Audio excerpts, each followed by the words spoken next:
we're actually a couple of weeks to discuss Emily in Paris. I think its moment was a couple of weeks ago when it was like really like a spectacle on the internet. Everyone's like, what the hell is this? Which I think I was busy because I missed this moment. I just had it from you saying like, I think we got to do Emily in Paris. People are kind of losing their minds about this show being so stupid, basically. Okay. You recap the pilot episode of Emily in Paris in 3, 2, 1, go.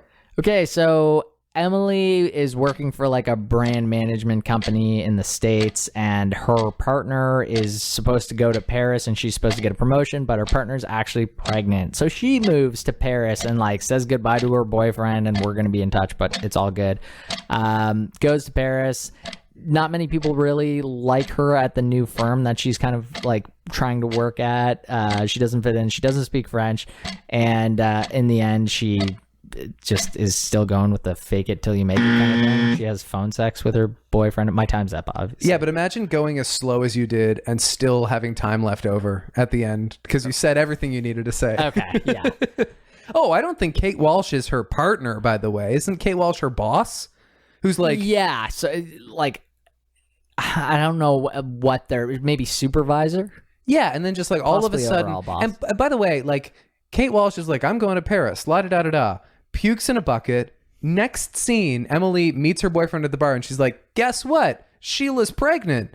And like, it's amazing to me how not only how quickly she has found out she herself is pregnant, that like Emily gets to know, right? And other people get to know. She's like 1 week pregnant. That she's for sure keeping the baby. Yep. There's no... For some reason... And you're going to Paris instead. For some reason, they also had to make her boss someone who was having a ton of going away sex. And, like, couldn't have been... Right. She was like, there's a lot of candidates for who the father could be. Why did it have to be that? I don't know.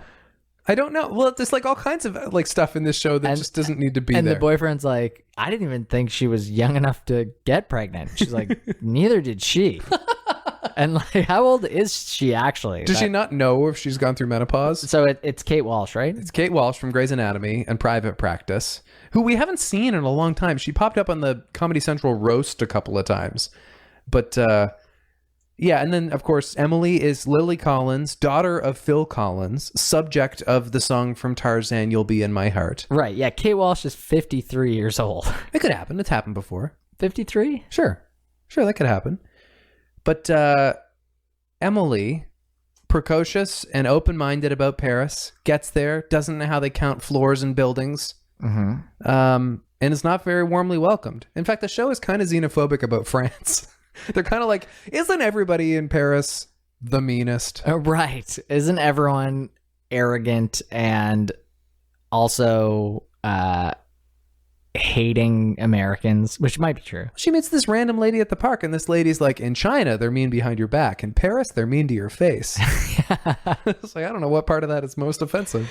I liked the fact that they were still leaning into her, like taking selfies and stuff, trying to look cool, even though she clearly was not, like, was being so harshly judged by everyone. Maybe that's what's relatable about Emily, even though the show is ridiculous. Is like, if you were to suddenly find yourself in Paris, which you didn't expect to be a week ago, you also are posting like cute pics of you in front of the Eiffel Tower. Yeah. Like, that's pretty relatable. But what's dumb is the show doesn't seem to know what Instagram is or how it works. No. Because she's just like taking pictures, like selfies on a cobblestone path, and she's like, loving Paris so far, and she gets hundreds of new followers just by being in Paris. Right. And her the changing the name to from Emily Cooper to Emily in Paris. Right. That's also super annoying.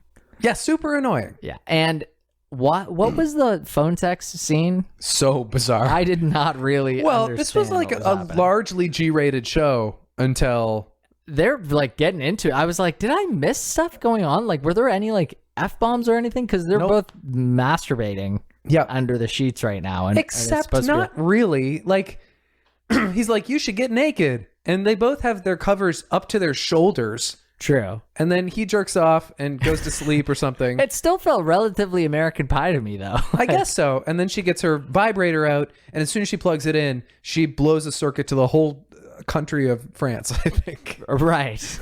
Yeah, France has no backup power. Right. She's also in the first scene in her new workspace in France wearing a shirt with Paris on it. Which honestly is a cool power move. I was like, yeah, I was trying to decide if that was awful or like kind of a cool thing to do. Like, hey, I'm in Paris now. Like if you hired somebody for the street team and they were from France, they were from like an exotic place and they were new in Halifax and they showed up wearing like flannels and like wearing what they think they're supposed to wear, that would be so amusing. But it would be like a Nova Scotian, like if they had a picture of like the Halifax waterfront, like a cityscape. Peggy's Cove Lighthouse. Yeah. That would be amusing to me. I'd find that hilarious. You're right. I would have a soft spot for But that. they hated it. Everyone's so mean to Emily, except this guy, Luke, who's like kind of the oddball on the team. Right. Who, he seems weird. And then he runs into her when she's like sitting outside at a cafe. And he's like, listen, you need to try less hard and don't show up early and we'll probably like you more. And so I guess he's probably going to be her friend. Yeah. Yeah. She's like, I love work. And he's like, I don't think you know what you love. And she's like, I think you're arrogant. And he's like, I think coming to France and not speaking French is arrogant. It is super arrogant. And that's the main struggle in the show, is that she can't understand what anyone's saying.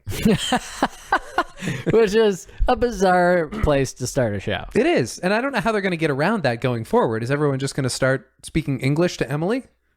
Yeah, it could be. They shouldn't have to do that. They shouldn't. That's the arrogant part.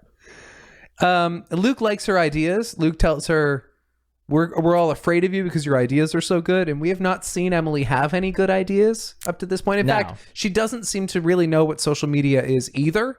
It's weird that she has this like baller job in media influence. She starts out and she's got 77 followers the first time she takes a selfie. Yeah. I don't know. I don't know. It was amusing though. I get it. I would watch another one. It wasn't awful. You could sit through an episode and be like, yeah, well, define awful, because I think it kind of was awful.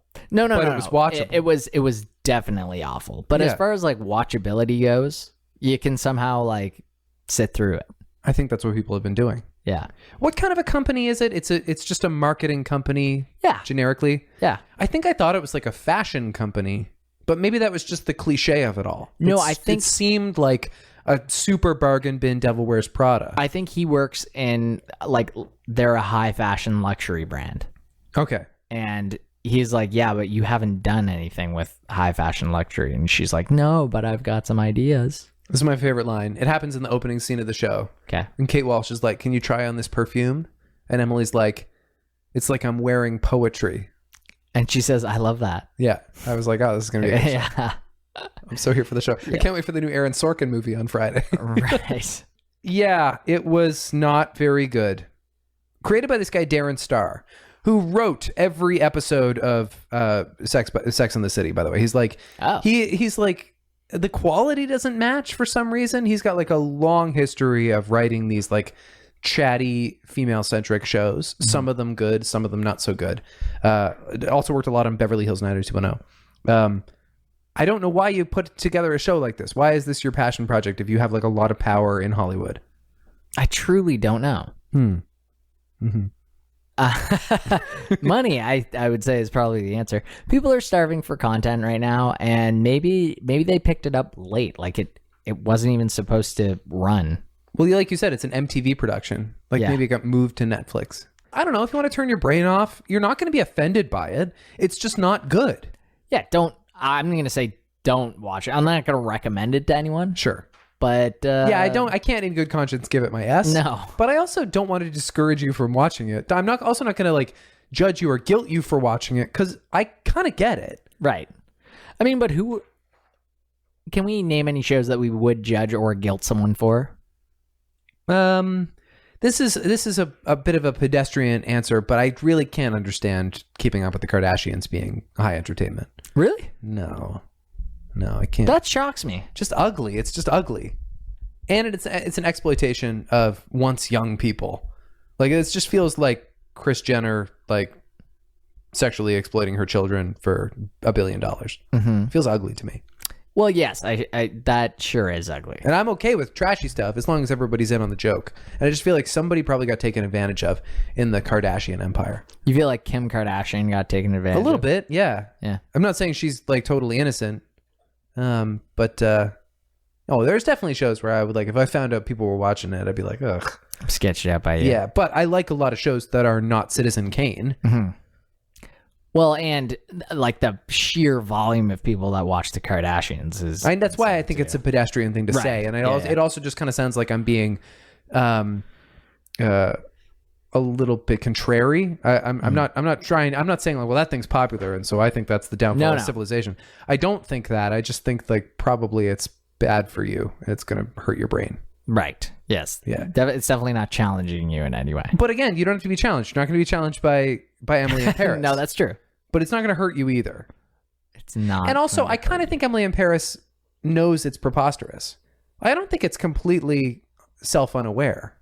Are we coming to a conclusion here? Because it seems like you're like, it's turning over in your head as you're talking about it a little bit more, and you're like, you know what? Maybe I am. No, I'm not changing my mind about it. Okay. It's bad. Okay. Yes. But I also get it. Yeah. You know? Yeah. Obviously, she's going to break up with her boyfriend, right? Yes. I kind of thought that was going to happen right away. I kind of thought he was not going to be supportive of her going to Paris. Yeah, I thought he was just going to go, duh, no way. But Like, that would be very Devil Wears Prada if she like has a boyfriend who doesn't support her. Totally. Yeah. And then she just goes to Paris and hooks up with the doorman or whatever. Oh, it could be the doorman. He was kind of nice. And then there was another guy in the cafe. I think it's the guy that she just like knocks on the random door of. Oh, right, that handsome guy. That's the guy who's obviously going to be the. You're right. The doorman was kind of sleazy. The bellhop guy. Mm-hmm. Yeah. Anyway, not a very good show, but I'll probably watch another episode and then another one and then another one.